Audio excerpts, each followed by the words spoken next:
भारत के एक दूर दराज इलाके में अमरपुर नाम का एक छोटा सा गांव था। चारों तरफ खेत, बीच में एक कच्ची सड़कें और गांव से सटा हुआ एक घना जंगल। दिन में ये गांव बिल्कुल सामान्य लगता था, लेकिन शाम ढलते ही यहाँ डर बस जाता था। गांव के बुजुर्ग हमेशा कहते थे, सूरज ढलने के बाद अकेले मत निकलना, खासकर पीपल वाले रास्ते से। वहां कोई है जो लोगों को भटका देती है। लोग उसे कहते थे भटकाने वाली चुड़ैल। पिछले 1 साल से गांव में अजीब घटनाएं होने लगी थी। जो भी आदमी शाम को जंगल के रास्ते से जाता, कोई घंटों तक गायब रहता, कोई बेहोशी की हालत में मिलता, तो कोई अपना रास्ता ही भूल जाता। एक चरवाहा तो 3 दिन बाद मिला था, लेकिन वो सिर्फ एक ही बात दोहराता रहा। वो मुस्कुराकर बुलाती है, रास्ता बदल देती है। एक दिन शहर से पढ़ाई करके रमेश गांव लौटा। वो इन बातों पर हंस पड़ा। ये सब अंधविश्वास है, उसने कहा।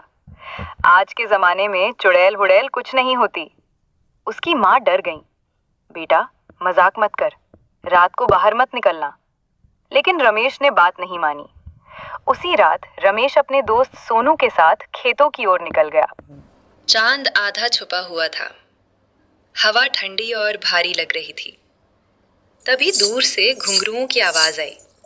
सोनू बोला, ये आवाज, यहाँ कौन पहनता है घुंघरू? तभी उन्हें सामने एक औरत दिखी। सफेद साड़ी, खुले बाल और चेहरे पर अजीब सी मुस्कान। औरत ने धीरे से कहा, बेटा, रास्ता भूल गई हूँ, जरा गांव तक छोड़ दोगे?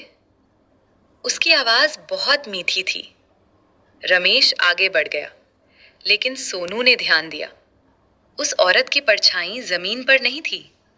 उसके पैरों तले जमीन खिसक गई। औरत उनके साथ चल पड़ी। कुछ ही देर में रास्ता अजीब तरह से घूमने लगा। पेड़ पहले से ज्यादा पास लगने लगे। रमेश बोला, ये रास्ता तो खेतों का नहीं है। औरत हंसी। रास्ते वही होते हैं, बस देखने का नजरिया बदल जाता है। उसकी हंसी अचानक भारी हो गई। तेज हवा चली। औरत की साड़ी लहराई। उसका चेहरा काला पड़ने लगा, आंखें लाल और दांत नुकीले।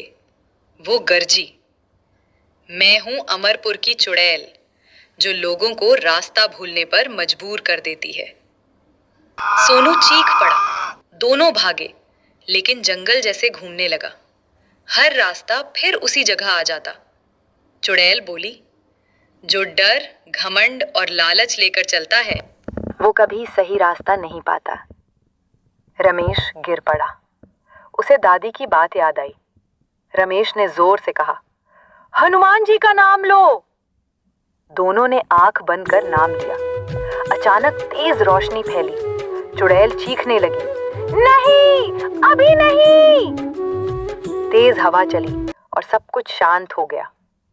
सुबह दोनों गांव के बाहर बेहोश मिले। पूरे गांव में हलचल मच गई।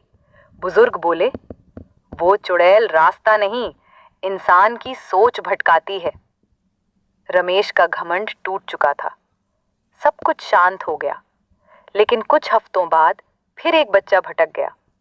रात को पीपल के पेड़ के पास से वही आवाज आई, आ जाओ, मैं रास्ता दिखा दूंगी। और दूर से किसी के हंसने की आवाज गूंजने लगी। हर चमकती चीज सही रास्ता नहीं दिखाती। घमंड और लापरवाही इंसान को भटका देती है। बुजुर्गों की बातों में अनुभव छुपा होता है। कुछ रास्ते ऐसे होते हैं जो इंसान को वापस नहीं आने देते।